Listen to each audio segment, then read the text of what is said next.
शम्स बमुश्किल मुस्कुराहट दबाए भरपूर संजीदगी से बोला, जबकि रोशाने की आंखें फैली थी कि वो झटके से उठ बैठी। अब जबकि आप भी रुखसती की मुतमन्नी हैं और मैं भी आपको अपने बेडरूम में देखना चाहता हूँ, तो ये काम अज हद ज़रूरी हो गया है। दोनों हाथ से बाल सेट करते वो भारी आवाज़ में बोला, नहीं तो। रोशाने ने बेसाख्ता ना में सर हिलाया कि शम्स निचले लब का किनारा दांतों में कैद किए उसके पास आया। मैं चाहता हूँ आप रोज़ नाराज़ हों और मैं रोज़ आपको इसी तरह मनाऊं। अब जब नाराज़ हों या किसी बात की फिक्र सताए तो मुझे याद कर लीजिएगा, बंदा आपकी खिदमत में हाजिर होगा। शम्स झुककर उसकी आंखों में देखकर बोला और अपने लब उसकी पेशानी पर रखे कि रोशाने ने आंखें मूंद ली। वो आंखें कितनी देर उसके लम्स में खोई थी। जब आंखें खोली तो वो कहीं नहीं था, पर उसका लम्स अपनी गर्दन पर, चेहरे और लबों पर महसूस हो रहा था। खान इंडस्ट्री की कई मंजिला इमारत, जिस पर बड़े बड़े जैली हरूफ में खान इंडस्ट्री लिखा था। इमारत इतनी खूबसूरत थी कि देखने वालों की आंखों को खीरा कर रही थी। इस इमारत के अंदरूनी हिस्से में चौथी मंजिल पर मुकीद इस इमारत के CEO माहिद अरसलान खान का ऑफिस था, जो कि निस्बतन बाकी कैबिन से बड़ा था। बड़ा सा ग्लास डोर फिक्स था। बाहर से अंदर का मंजर देखना नामुमकिन था, जबकि अंदर बैठा शख्स आसानी बाहर होती एक्टिविटी देख सकता था। ग्रे और वाइट कम्बिनेशन का ऑफिस माहिद अरसलान खान की बेहतरीन चॉइस का मुंह बोलता सबूत था। उसकी हर चीज़ बाहर से मंगवाई गई थी। ऑफिस काफ़ी खूबसूरत और प्यारा था। इसमें मुख्तलिफ शो पीस रखे थे जो कि देखने वाले को मबहूत कर देते थे। बाईं जानिब दीवार के साथ विंडो से थोड़ा आगे बड़े बड़े 2 सोफे रखे थे। उनके सामने एक स्टाइलिश मेज़ पड़ी थी, जबकि साइडों पर छोटे छोटे स्टूल रखे थे। जबकि नीले शीशे वाली विंडो पर सफ़ेद दबेज पर्दा गिरा था, जो कि सूरज की रोशनी को मुकम्मल तौर पर अंदर आने से रोकने में कामयाब साबित हो रहा था। ऑफिस के अंदर ही पिछली जानिब एक छोटा सा कमरा था, जो कि माहिद के लिए अलग से सिटिंग एरिया था, जिसको ब्लैक ग्लास डोर से सेपरेट किया हुआ था। इसमें माहिद की ज़रूरत की तमाम तर अशिया मौजूद थी कि बाज़ औक़ात उसे मीटिंग में जाने के लिए इतनी जल्दी होती थी कि वो अपने बंगले पर जाने की बजाय इधर ही अपनी तैयारी करके चला जाता। वो जब खुफिया पाकिस्तान आता था, जिससे अरसलान खान और मन्नान खान दोनों भाई वाकिफ थे, माहिद यहाँ आकर सब मीटिंग अटेंड करता था और 1-2 दिन रुककर वापस चला जाता कि इस दौरान सिवाय 2 नफूस के हवेली के किसी फर्द को खबर ना होती थी। और अब जबकि वो वापस आ गया था तो प्रॉपर तरीके से अपना काम संभाल चुका था। लंदन वाला ऑफिस उसने मैनेजर के हैंड ओवर किया था, पर अब वो अफनान को वहाँ भेजने वाला था। बदर समद की शादी के बाद अफनान ने लंदन जाना था, जबकि बदर और समद को वो अपने साथ ऑफिस रखने वाला था और अपने इलाके का सारा काम, जो कि अरसलान खान की जिम्मेदारी थी, वो माहिद उठाने वाला था। सामने ही टेबल के उस पार वो ब्लैक 3 पीस में बाल जेल से सेट किए सरबराही कुर्सी पर विराजमान था। ब्लैक कोट उसने निकाल कर अपनी कुर्सी की पुश पर डाला हुआ था, कफ कोहनियों तक फोल्ड किए।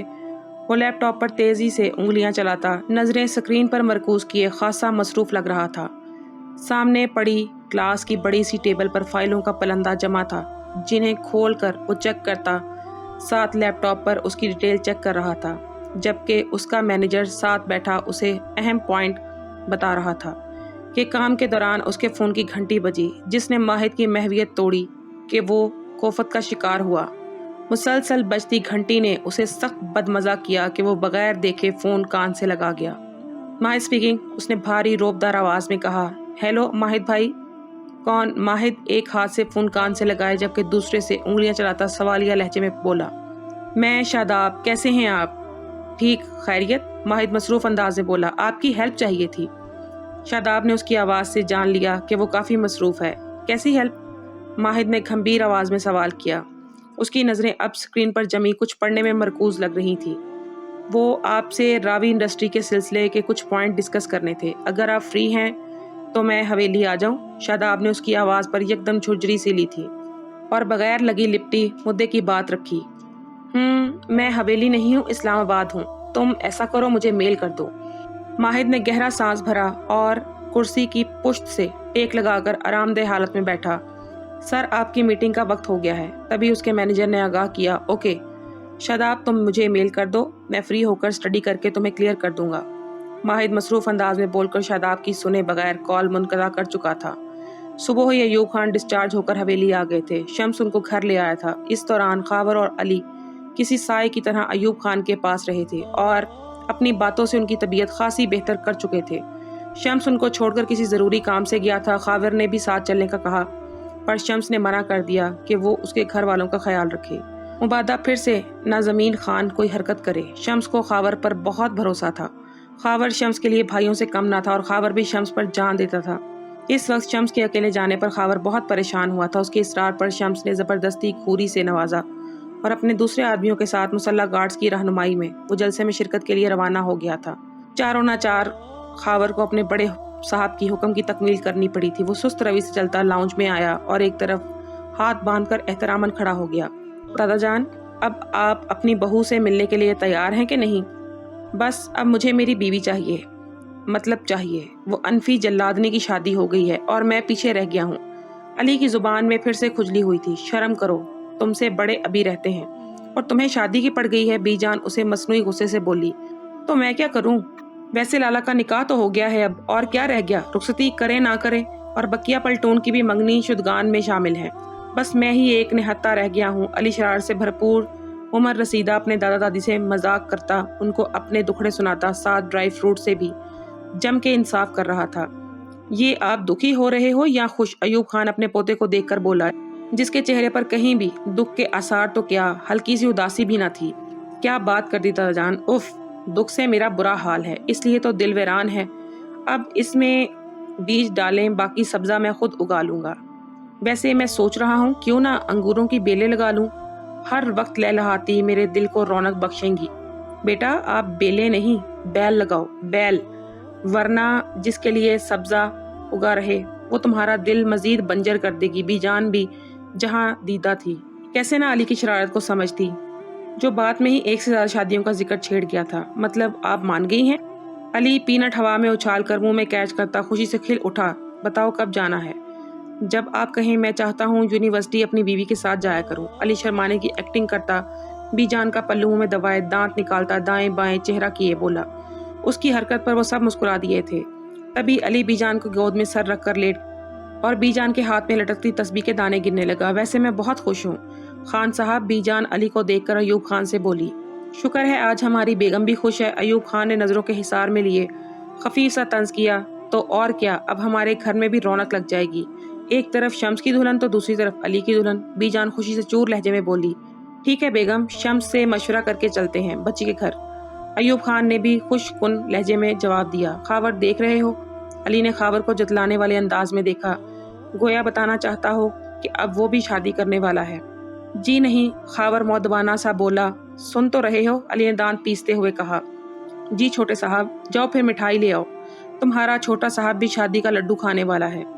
जी साहब, वैसे साहब जी अभी वक्त है, सोच लें, ये लड्डू बाद में बहुत परेशान करता है। खावर हंसी दबाए बोला। तुम इसकी फिक्र मत करो, मैं निगलना और हजम करना जानता हूँ, तुम्हारी तरह गले में फंसाए नहीं रखूंगा। अली ने घूरा कि वो सब उसकी बात पर मुस्कुरा दिए, जबकि खावर गड़बड़ा सा गया और मुलाजमा को मिठाई ले आने का कहा। वैसे कब शादी कर रहे हो? अली ने तेवरी चढ़ाते दरियाफ्त किया। पहले आप लड्डू खा लीजिए, बाद में मुझे भी निगलने का हौसला आ जाएगा। खावर मुबहम सा मुस्कुरा कर बोला। फिर तो आ ही जाएगा, तुम देखना, मैं तुम्हें सारा सबक पढ़ाऊंगा कि कैसे लड्डू को खाते और हजम करते। इससे पहले कि वो मजीद गौहर अफशानी करता, बीजान की थप रसीद करने पर उसकी जुबान को ब्रेक लगी, जबकि खावर सर झुकाए हंसी रोकने के चक्करों में था। बेगम, मुझे कमरे में ले चलो। अयूब खान की थकी सी आवाज आई। आप बेगम से ज्यादा फ्रैंक ना हो, मैं ले जाता हूँ। अली ने टुकड़ा लगाया। रहने दो आप, मुझे मेरी बीवी के साथ जाना है। अयूब खान ने घूरा। हाँ, इस उम्र में फ्लर्ट करते हुए आपको शर्म नहीं आती दादा जान? अली के हाथ नचा नचा कर कहने पर वो बेचारे गड़बड़ा से गए।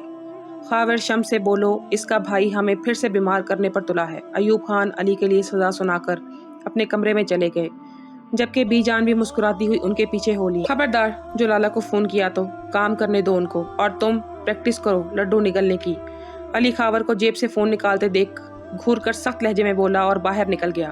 तुम बड़ी खुश हो अनफी? बदल लबों पर शरारती मुस्कुराहट सजाए, दोनों हाथ पैंट की पॉकेट में डाले बड़े आराम से धीमी चाल चलता उसके कमरे में दाखिल हुआ, क्योंकि इस वक्त हवेली के निकम्मे बच्चे सिवाय माहिद अरसलान खान के सब अनफाल के कमरे में महफिल जमाए कैरम बोर्ड के परखच्चे उड़ाने पर तुले हुए थे। आप निकलो मेरे कमरे से बदर भाई। अनफाल जो अपने बेड पर बैठी पढ़ने में मसरूफ थी उसको आते देख तड़क कर बोली, जबकि बाकी सब बेड से थोड़ा दूर कमरे के वस्त में महरून कारपेट पर गाव तकिए और सिटिंग कुशन रखे, दरमियान में एक छोटी सी टेबल पर अपना गेम रखे उसके गिर्द गोल दायरे की शक्ल में बैठे थे। हस्बे मामूल कोक, लेज, पॉपकॉर्न रखे और मजीद 2-4 बेकरी आइटम्स के लवाजमात ट्रे में सजे पड़े थे, जिन्हें सब वक्फे वक्फे से खाते, साथ ही गेम खेल रहे थे। इस गेम के दौरान इनका इरादा हॉरर मूवी देखने का था, जिसकी पेश नज़र अनफाल निमरा के भेजे गए PDF नोट्स को देखती किताब पर अहम सवालों के निशान लगाकर जल्द अज जल्द फारिग होने के पर तोल रही थी कि रात में वो आराम से पढ़ाई करेगी, अभी इनकी मौजूदगी में अहम सवालात तलाश कर सके। यही गनीमत थी। माहिद के जाते ही अनफाल कुकिंग से फारिग होकर अपने कमरे में चली आई थी और कल से वो अपने कमरे में ही थी। उसके कमरे में जाते ही सब ने धावा बोल दिया था और रात देर तक खूब हल्ला गुल्ला मचाया था, और अब वो सब अपने अपने जिम्मे ज़रूरी काम निपटा कर इसके कमरे में चले आए थे और पिछले 2 घंटे से वो सब गेम खेलने में मसरूफ थे। जब बदर भी अरसलान खान का दिया काम, जो कि बागात का दौरा करना और फसल के मुतल्लिक था, कि वो अपने मुलाजमों के साथ खुबानी, आड़ू और सेब के बागात का जायजा लेकर माली और मजदूरों से बातचीत करके उनकी फसल की तैयारी पर मालूमात वसूल करके अपने मुलाजिम को निगरान बनाकर वो अपने ट्रक ड्राइवरों से मीटिंग करता, उनकी सुनाकर थका मांदा आया था। लाउंज में खामोशी पाकर वो अपने कमरे में फ्रेश होकर अनफाल के कमरे की जानिब बढ़ा, जहाँ से हल्का हल्का शोर और कहकों की आवाजें आ रही थी। अरे क्यों, मैंने क्या किया? और देखो ये अब तुम्हारा कमरा नहीं है, इसलिए मुझे निकाल नहीं सकती। बदर उसकी सुने बगैर धड़ल्ले से उसके कमरे में पड़े सोफे पर ढह गया। बाकी सब उसको देखकर रह गए। ये मेरा कमरा है और रहेगा, अनफाल तड़क कर बोली। तुम अब पराई हो चुकी हो लड़की, और तुम्हारे शौहर का कमरा तुम्हारा है, इसलिए फटाफट ससुराल पहुंचो। बदर लेज खाता और कोल्ड ड्रिंक्स के सिप लेता बेनियाजी से बोला, जब ससुराल ही यहाँ पहुंच जाए तो मेरी वहां जाने की क्या तुक? अनफाल ने घूरा, देवर और भाई हूँ, जबकि मोरे और बाबा तो वही हैं, इसलिए वापस जाओ, वरना मैं अभी माहिद भाई को बताऊंगा। बदर ने सुलगाया, नहीं डरती मैं आपके माहिद जल्लाद से। अब कमरे में आने के लिए मुझे उनकी इजाजत दरकार होगी। भाई के जाते ही तुम खुशी से जश्न मना रही हो। बदर ने सजे लवाजमात की जानिब इशारा किया, जबकि अनफाल मुंह खोले घूरने लगी। इस जश्न में आप भी बराबर के शरीक हैं। बस भी करो बदर, क्यों बच्ची के पीछे पड़ गए हो? तुम्हारा भाई क्या कम है? जरीन ने घूरा, कम तो मैं भी नहीं हूँ, बस मौका नहीं मिल रहा। बदर उसकी जानिब झुककर मायनी खेज सरगोशी में बोला कि जरीन घूर कर रह गई, छिछोरे बुड्ढे। जरीन बुड़बुड़ाई, ए खबरदार जो मेरे भाई को बुड्ढा बोला तो। फलक गेम छोड़कर फौरन मैदान में कूदी। उसे सदमा ही तो लगा था अपने मोस्ट स्टाइलिश पर्सनैलिटी भाई के लिए लफ्ज सुनकर। उसकी तेज तरारी पर समद फकत देख कर रह गया था। अभी नहीं है, पर होना तो है ना, इसलिए मेरी जानिब से एडवांस। जरीन शाने उचकाकर बोली, फलक चंदा तुम्हारी भाभी को मैं इससे पहले कि वो कुछ कहता अपनी जानिब 2 हट्टे कट्टे सालों की कुटेली नजरें खुद पर जमी देखकर पैंतरा बदला, तुम्हारी भाभी को कभी बुड्ढा नहीं लगूंगा। बदर मुंह बिगाड़ता उन दोनों को देख के बोला कि बेसाख्ता सबके चेहरे पर मुस्कुराहट दर आई। अब आए ना लाइन पे, जिधर मौका मिलता अपने मसनूई नादीदा सुरखाब के पर लगे भाई का डरावा देते। इस बार तो आपको बख्श रही हूँ, अगली बार आपकी फकत रूह रह जाएगी जो हवेली में मंडलाती फिरेगी, क्योंकि आपको मैं मार मार कर आपके भाई के ऑफिस फेंक आऊंगी। फिर करते रहना लाइव कवरेज। जबकि बदर को जोर का अच्छू लगा था उसके ख्यालात जानकर। भाभी रोशाने को तो सदमा लगा था अपने भाइयों की तसव्वुर में बनती दुर्गत देखकर। क्या भाभी? रोशी आपी, आप मुझे बागड़ बिल्ले के हवाले से मत पुकारा करें। अनफाल झुंझलाई, अब तुम इन्हीं की हो तो हवाला भी उन्हीं का होगा ना। जमा हो गए चमचे चमचियां? अनफाल बुड़बुड़ाई, नहीं अनुजान, मैं और मेरे भाई हरगिज चमचे नहीं। जरीन अपने भाइयों की मौजूदगी में शेरनी बनी अपना दामन बचाने लगी। तुम तो पतीली हो और तुम्हारे भाई पूरी देगे हैं। बदर को जरीन का इन पर मलबा डालकर बुरियल जिम्मा होना मसनूई हैरत के समंदर में डुबा गया था। देख रही हो अपने लंबूतरे मनके जैसे भाई की शक्ल को? कहीं से लगता नहीं कि ये माहिद अरसलान का भाई है। समद बदर को घूरकर फलक से बोला, ओए मेरी बहन से क्या कह रहे हो? मर्द हो तो मर्द से बोलो। जब बदर ने ललकारा, तेरे मर्द की तो ऐसी की तैसी, वो उस पर झपटा। इससे पहले ही बदर ने फुल स्पीडों से दौड़ लगाई, जबकि अनफाल और अफनान उनको नजरअंदाज करते अपनी गेम स्टार्ट कर चुके थे। शम्स अपने आदमियों के साथ अपनी गाड़ी में जलसे की मुंतखब करदा जगह की जानिब रवां दवां था, जहां उसके सारे हलीफ जमा थे। اور شمس کا انتظار کر رہے تھے کہ جلسے میں مرکزی تقریر اس کی ہونا تھی۔ وہ موبائل پر محو گفتگو مرسیڈیز کی پچھلی نشست پر آرام دہ حالت میں بیٹھا تھا کہ خاور کے ساتھ نہ ہونے کی وجہ سے ڈرائیور اور اس کا گارڈ چوکنا اگلی سیٹ پر براجمان تھا۔ روڈ پر تیری 8-9 گاڑیوں کے مابین شمس خان کی بلیک مرسیڈیز تھی۔ اچانک سے گاڑی نے جھٹکا لگا کر بریک لگائی کہ ٹائروں کی چرچراہٹ کا شور فضا میں گونج اٹھا۔ نہایت کم فاصلے پر گاڑیاں کنٹرول کرنے کی خاطر بریک لگائی گئی تھی کہ جھٹکے سے شور کے ساتھ تمام گاڑیاں رکتی چلی گئیں۔ شمس کے وجیح چہرے پر غضب کے تاثرات ابھرے تھے۔ وہ شعلہ بار نگاہوں سے اپنے آگے رکی گاڑیوں کو گھور رہا تھا کہ اسے جلد از جلد پہنچنا تھا، اس سے پہلے کہ وہ پوچھتا اگلی گاڑیوں سے بارودی گارڈز اتر کر پیچھے کو بھاگے اور اس کی گاڑی کے چاروں طرف پھیل گئے، جبکہ پچھلی گاڑیوں سے بھی گارڈز اتر کر گن تھامے چوکنا نظر آئے۔ تبھی اس نے شمس کے سائیڈ والا شیشہ بچایا تو شمس نے بغیر دیر کیے بٹن پریس کر کے ونڈو گلاس نیچے کیا۔ رکے کیوں ہو؟ شمس نے آئیبرو چکاتے بھاری لہجے میں استفسار کیا۔ تبھی اس کے کانوں میں بھی آوازیں گونجنے لگی جو کہ گاڑیوں کے بند شیشوں کے باعث اندر آنے سے محروم تھی۔ صاحب آگے دھرنا ہے جی، روڈ بلاک کر کے بیٹھے ہیں، کسی صورت ہٹنے کا نام نہیں لے رہے۔ کس کے کارکن ہیں؟ شمس نے تیوری چڑھائی اور گھمبیر لہجے میں دریافت کیا۔ مخالف کے جی، وہ ادب سے بولا۔ یہ سن کر شمس کا چہرہ یک لخت سرخ پڑا تھا۔ غصے میں یہ ماہد سے بھی زیادہ تیز تھا۔ بس ایک وجہ تھی کہ وہ اپنا غصہ ایکسپوز کرنے میں سیکنڈ نہیں لگاتا تھا، اور شمس اس غصے کو اس وقت تک دبائے رکھتا تھا جب تک وہ مخالف کو اس کے انجام تک نہ پہنچا دیتا۔ تب تک اس کے چہرے پر چھائی سرد مہری اور وحشت رقصاں رہتی، اور مناسب وقت دیکھ کر بھی اپنے دشمن پر ضرب کاری لگا کر اس کو ایسی ٹیس پہنچاتا کہ وہ بلبلا اٹھتے۔ تبھی تو جتنے اس کے حلیف تھے اس سے زیادہ حریف تھے، جو خود تو سامنے نہ آتے پر ایسی اوچھے ہتھ کنڈے بروئے کار لا کر اس کی راہ میں رکاوٹ بننے کی سر دھڑ کی بازی لگاتے کہ شمس خان وہ پہلا تھا جو ڈنکے کی چوٹ پر اس علاقے کا اور اس کے مضافات میں اپنی بہادری اور کھرے پن کی وجہ سے لسٹ میں اول تھا، اور اس کو مسلسل ملنے والی ترقی اور الیکشن میں حاصل ہونے والی کامیابی کی وجہ سے زمین خان جیسے لوگ اس کے پیچھے پڑے اس کو اس کی جگہ سے ہلانے کی تابڑ توڑ کوشش میں مصروف رہتے تھے۔ صاحب جی، آپ باہر مت آئیں، یہ دشمنوں کی چال بھی ہو سکتی ہے۔ شمس کو اترتے دیکھ اس کا گارڈ ہڑبڑایا۔ ان سے ایک بات کرنا ضروری ہے کہ میں فضولیات میں وقت گنوانا نہیں چاہتا، اور ان کی منشا جاننا بھی اہم۔ شمس نے تیز نظروں سے اسے گھورا اور سرعت سے دروازہ کھول کر باہر آیا۔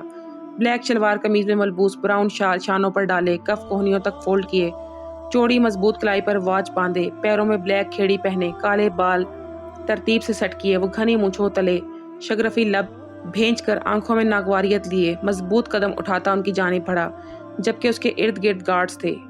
جب وہ بے دھڑک قہر برساتی نظروں دراز قد و قامت سے ان کے سامنے جا کھڑا ہوا، اس کو دیکھ کر ایک دم سڑک پر پہرے بٹھائے کارکنوں کی زبان کو بریک لگی۔ وہ سب ستائشی نظروں سے اسے دیکھ رہے تھے، جو طائرانہ نگاہ سب کے چہرے پر ڈال رہا تھا۔ احتجاج کرنا آپ کا حق ہے، پر فی الحال بے معنی ہے، اور اس پر غلطی یوں روڈ کو بند کرنا ہے۔ شمس ٹھہرے ہوئے لہجے میں بولا، بے معنی نہیں ہے، اور نہ ہمیں آپ سے پوچھنے کی ضرورت ہے۔ دوستو، آج کی اس ایپیسوڈ کے بارے میں ہمیں اپنی قیمتی رائے سے ضرور آگاہ کیجیے گا، اور نیکسٹ ایپیسوڈ کو دیکھنے کے لیے چینل کو سبسکرائب کر لیجیے گا۔ آپ کا بہت شکریہ۔